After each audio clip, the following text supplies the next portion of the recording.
जैन साथियों, 2 दिन पुरानी घटना है हमारे उत्तर प्रदेश से, जहाँ पर माननीय योगी आदित्यनाथ जी मुख्यमंत्री हैं और उनके दावे तो बहुत कुछ होते हैं। वो कहते हैं कि उन्होंने जब से सत्ता संभाली है उत्तर प्रदेश की, उन्होंने भ्रष्टाचार को खत्म कर दिया है।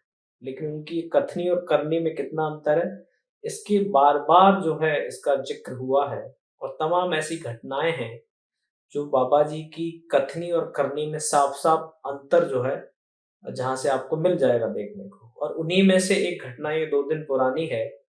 अलीगढ़ जनपद की एक कोल तहसील में एक छात्रा जो कि नीट की तैयारी पिछले 1 साल से कर रही थी, जिसका नाम हिमानी कश्यप है।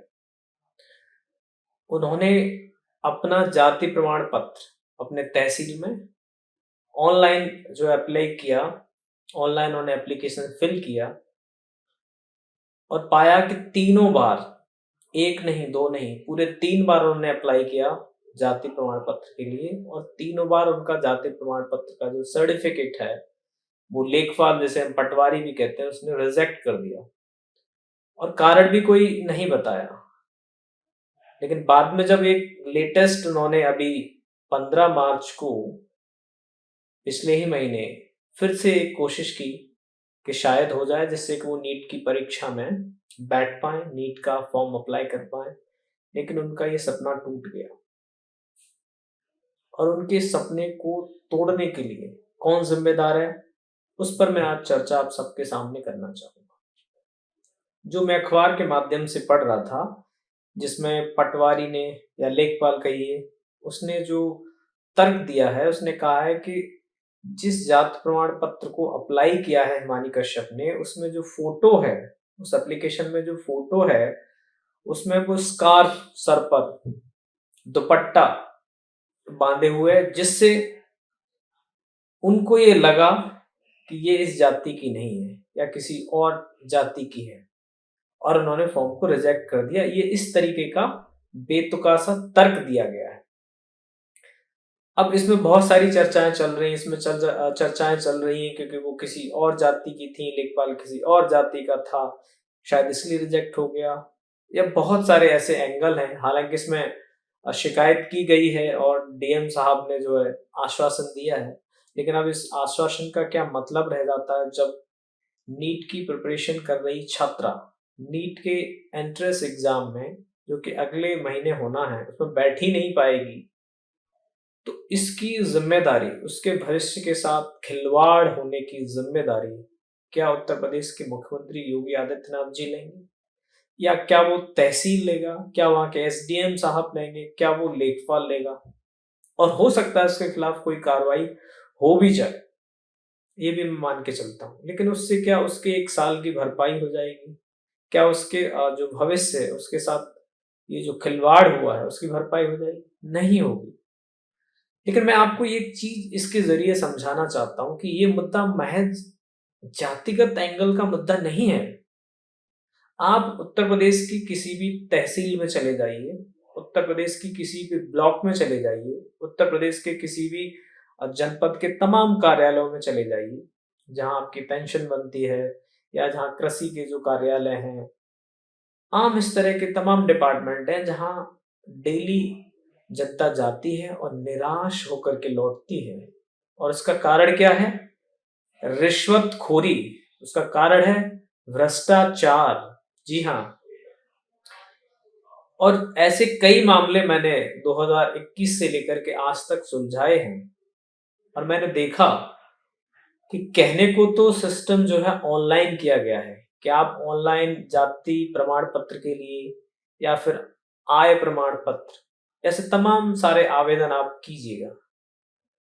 आवेदन तो आप कर देंगे, लेकिन जब तक आप न्योछावर, जब तक आप चढ़ौनी, जब तक आप दक्षिणा नहीं चढ़ाएँगे, वहाँ पर तहसील में जो भी रिस्पेक्टेड ऑफिसर होगा, जो उसको इश्यू करने के लिए रिस्पॉन्सिबल होगा, उसको जब तक वो नहीं पहुँचेगा, आपका कोई भी सर्टिफिकेट पास नहीं हो सकता है, वो नहीं बनेगा, वो पेंडेंसी में चला जाएगा, वो रिजेक्ट कर देंगे, वो आपको कोई कारण भी नहीं बताएँगे और ये हो रहा है। तो क्या ये बात आदित्यनाथ योगी जी, आदरणीय मुख्यमंत्री जी को नहीं पता है? क्या ये बात तहसील में बैठ रहे तमाम अधिकारी, जिसमें तहसीलदार, जिसमें एसडीएम या फिर जनपद में बैठे हुए डीएम साहब को नहीं पता है? बिल्कुल पता है, सब कुछ पता है। लेकिन ये बहुत ही अच्छे तरीके से ऑर्गेनाइज्ड, ये प्लान्ड एक भ्रष्टाचार का जरिया बना लिया गया, एक स्कैम बना लिया गया है, जिसको बहुत अच्छे तरीके से जो है कार्य योजना में लाया जाता है। आप सोचिए कि आपने एक आवेदन किया किसी भी प्रमाण पत्र के लिए, किसी भी सर्टिफिकेट के लिए, और आप नहीं जाते हैं तहसील में, क्योंकि आपको ऐसा लगता है कि वो आपने ऑनलाइन किया है, और सरकार भी कहती है कि ऑनलाइन है, लेकिन आप नहीं गए। आपने वो अप्लाई किया, उनके पोर्टल पर पहुंचा, और जो भी संबंधित जो ऑफिसर है उसकी जिम्मेदारी है कि उसका वेरिफिकेशन करे। वो वेरिफिकेशन हो सकता है ग्राम पंचायतों में, गांव के प्रधान के जरिए और तमाम उसके सोर्सेज से। अगर उसको लगता है कि नहीं हो पा रहा वहां बैठ के तहसील में या ब्लॉक में, तो उसकी जिम्मेदारी है, उसकी ड्यूटी है कि वो जाए उस गांव में या उस मोहल्ले में और वहां जाके वेरीफाई करे कि भाई ये व्यक्ति यहाँ है, कितने सालों से है, इसकी जो है सोर्स ऑफ इनकम क्या है, इसके पास खेती है कि नहीं है, क्या ये इसी जाति का है। तो ये होते हैं तरीके, ये होता है वेरिफिकेशन। उसके बाद आप को रिपोर्ट लगानी होती है कि ये इंफॉर्मेशन सही है या गलत है, तब आप किसी फॉर्म को रिजेक्ट कर सकते हैं या फिर एक्सेप्ट कर सकते हैं। लेकिन यहाँ क्या हुआ, यहाँ पटवारी कहता है कि नहीं, मुझे ये लगा कि वो किसी दूसरी जाति की है। तो ये तो एक बार की बात रही। उसने तो बताया छात्रा ने कि वो तीसरी बार अटेम्प्ट था कि उसने जाति प्रमाण पत्र बनाने के लिए आवेदन किया, और तीसरी बार भी बिना कोई ठोस सबूत, किसी कोई आधार, कोई स्टेटमेंट कि भाई ये वजह रही आपका, इसलिए ये रिजेक्ट किया जाता है जाति प्रमाण पत्र, और वो रिजेक्ट हो गया। तो ये मुद्दा सिर्फ जाति लगने का या एक जाति से दूसरी जाति वाला एंगल का नहीं है, ये बात है सिर्फ भ्रष्टाचार का, ये कहानी है भ्रष्टाचार की। अब मैं आपको समझाता हूँ। जैसे ही आप आवेदन करते हैं ऑनलाइन और वो पोर्टल पर जब पहुंच जाता है तहसील में, तो अब इन सबका एक चेन बना हुआ है, सारे जितने भी ऑफिसर्स इसमें इन्वॉल्व होते हैं और सबको कुछ ना कुछ दक्षिणा चाहिए होती है।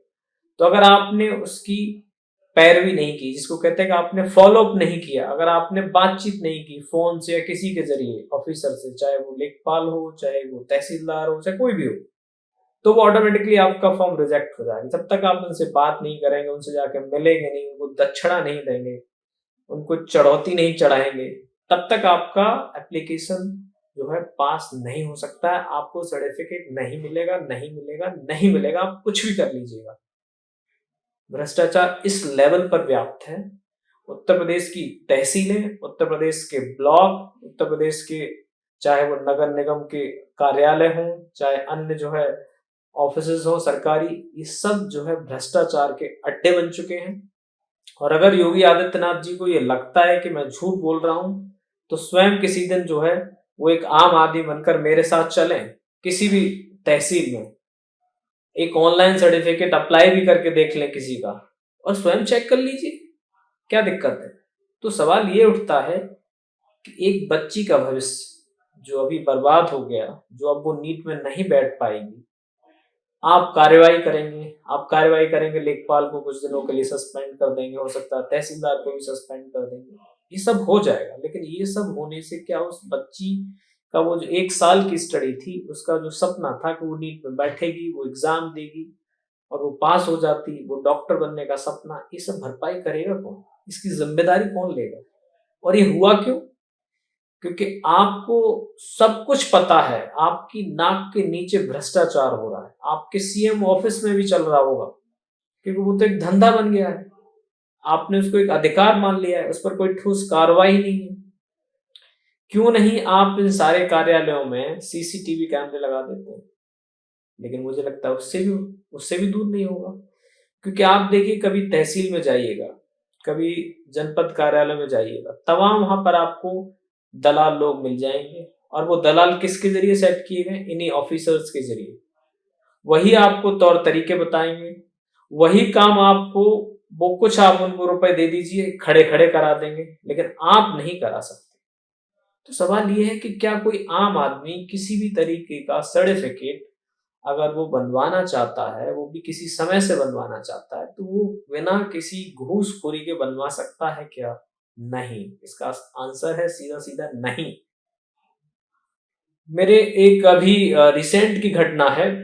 एक मेरे मित्र हैं और उन्होंने उनके घर में किसी महिला के नाम पर कोई वारसांग सर्टिफिकेट बनना था, जिसमें पुत्री और पिता के बीच का संबंध होता है मायके पक्ष से, और उन्होंने वो अप्लाई किया किसी जनपद से। तो एडीएम कार्यालय से जारी होना होता, वो एडीएम राजस्व विभाग, सॉरी, एडीएम न्याय। तो एडीएम न्यायिक के वहां से वो जारी होना होता है। अब उसमें क्या हुआ, उसमें जब उन्होंने वो, और वो ऑनलाइन अप्लाई नहीं होता है, वो वहां पर वहीं आप जनपद कार्यालय में जाइए तो वहां आपको वो फाइल बना के देंगे और वो वहां सबमिट की जाएगी डीएम कार्यालय में। अब उसमें प्रोसेस है कि सबसे पहले वहां पटवारी की रिपोर्ट लगेगी, फिर कानून गो की रिपोर्ट लगेगी, फिर इस पर तहसीलदार के साइन होंगे, फिर एडीएम कार्यालय में उस पर जो है अंतिम मोहर लगेगी। इस सारे प्रोसेस में उससे 5,000 रुपए लिए गए और उसको वादा किया गया कि 8 दिन में काम हो जाएगा, लेकिन करीब करीब 20 दिन लगे। और उस पूरे प्रोसेस में भी जगह जगह कई बार गलतियां हुई, कभी पटवारी से, और पटवारी ने गलती कर दी तो उस पर कानून को और तहसीलदार ने आंख बंद करके साइन कर दिया। अब चल क्या रहा है, अगर कोई आम इंसान कोई सर्टिफिकेट बनाने का सोचे भी तो कैसे सोचेगा? कोई ये जो जो सिस्टम बना रखा है, इस जो है चक्रव्यूह को कैसे तोड़ पाए? पर ऐसा नहीं है कि पता नहीं है बाबा जी को, सब कुछ पता है। इस सब के खिलाफ आखिर कोई ठोस कार्रवाई ये सरकार करेगी? नहीं करेगी, क्योंकि ये जो भ्रष्टाचार ऑर्गेनाइज्ड तरीके से हो रहा है, इसमें सबकी हिस्सेदारी है, ये वेल प्लान्ड है, इसलिए ये बंद नहीं होगा। इसे बंद करने के लिए सिर्फ एक ही तरीका है कि आम जनता को अपना हक जानना होगा, आम जनता को इसके खिलाफ लड़ना होगा, एक होकर के लड़ना होगा। और तहसील, ब्लॉक या जनपद में आप कहीं जा रहे हैं, हो सकता है कि समय लग जाए आपका सर्टिफिकेट बनने में, तो आप उसको उस समय से पहले अप्लाई कीजिए। हो सकता है आपको कई बार आना जाना पड़े, आपके पेट्रोल डीजल जैसे भी जाएंगे या किराया वो ज्यादा खर्च हो जाए, ये हो सकता है, मैं इसको मानता हूं। लेकिन एक आपको तसल्ली मिलेगी कि आपने घूसखोरी का शिकार नहीं हुए, आपने घूस नहीं दी। लेकिन ये होगा तभी जब आप भी उस मानक में आते हैं। अब जैसे इनकम सर्टिफिकेट बनता है, तो जो आपकी इनकम है, अगर आप गांव के रहने वाले हैं तो आपकी जो खेती है उसके हिसाब से लगेगी, या आपके अदर जो रिसोर्सेज हैं वैसे लगेगी। तो आपको भी पहले ईमानदार होना पड़ेगा, अन्यथा तो इन्हीं तहसील, इन्हीं ब्लॉक में और इन्हीं जनपद कार्यालयों में अगर आप पैसे दें तो ये आपको पूछा ही नहीं जाएगा, आपका वेरिफिकेशन ही नहीं होगा और आपको सर्टिफिकेट मिल जाएगा। तो सही व्यक्ति को सही सर्टिफिकेट मिल ही नहीं पाता, क्योंकि ये जो भूल भुलैया है, ये जो भ्रष्टाचार का चक्रव्यूह है, इसको तोड़ना किसी आम व्यक्ति के बस की बात नहीं रह गई है। मैं वापस इसी घटना पर आता हूं, और एक घटना नहीं है, ये आए दिन घटनाएं हो रही है। क्या इसके खिलाफ बाबा जी, योगी आदित्यनाथ जी कोई एक ऐसा कोई एक ऐसा कदम उठाएंगे जिससे कि भ्रष्टाचार ये जो है तहसीलों में फैला है जिस तरीके से, ये बंद होगा? मुझे तो नहीं लगता। क्या आपको लगता है ऐसा बंद हो पाएगा? और आप अगर मेरा ये वीडियो देख रहे हैं तो इसको शेयर करें, लाइक करें, कमेंट करें, और अपनी राय भी दें कि क्या आप भी कभी और किस तरीके से आप तहसीलों में जब प्रमाण पत्र बनवाने जाते हैं, या फिर आपने देखा होगा कि जब कोई खेत खरीदता है या बेचता है, या कोई जगह और खेत खरीदता है बेचता है, तो रजिस्ट्रार ऑफिस में सबसे बड़ा घोटाला वहां भी होता है। जो लेखक होते हैं, जिनको बैनामा लेखक कहते हैं, वो उनकी दलाली कर रहे होते हैं, और पर एकड़ पर बीघा के हिसाब से हजारों रुपए की घूसखोरी लेते हैं और कोई वेरिफिकेशन नहीं होता। तो लूटखोरी इस तरीके से जारी है उत्तर प्रदेश में, और उत्तर प्रदेश के मुख्यमंत्री योगी आदित्यनाथ जी झूठा राग अलाप रहे हैं कि उन्होंने भ्रष्टाचार खत्म कर दिया है, जबकि सच्चाई मैंने आपको बताई, जिसका शिकार एक बेटी होती है, एक छात्रा होती है, उसके सपने टूटते हैं, उसके उन सपनों को किसने तोड़ा, उसकी जिम्मेदारी क्या मुख्यमंत्री योगी आदित्यनाथ जी लेंगे? क्या लेंगे उसकी जिम्मेदारी? नहीं लेंगे। कुछ कार्रवाई हो जाएगी, कुछ दिनों का सस्पेंशन होगा, वो वापस जॉब में आ जाएगा और बस ये चलता रहेगा। लेकिन इस सब के खिलाफ आम जनता को एक होकर आवाज उठानी होगी, अपने हक की आवाज उठानी होगी, एक साथ मिलकर आना होगा और भ्रष्टाचार के खिलाफ एकजुट होकर अड़िगता के साथ, निडरता के साथ खड़ा रहना पड़ेगा। धन्यवाद।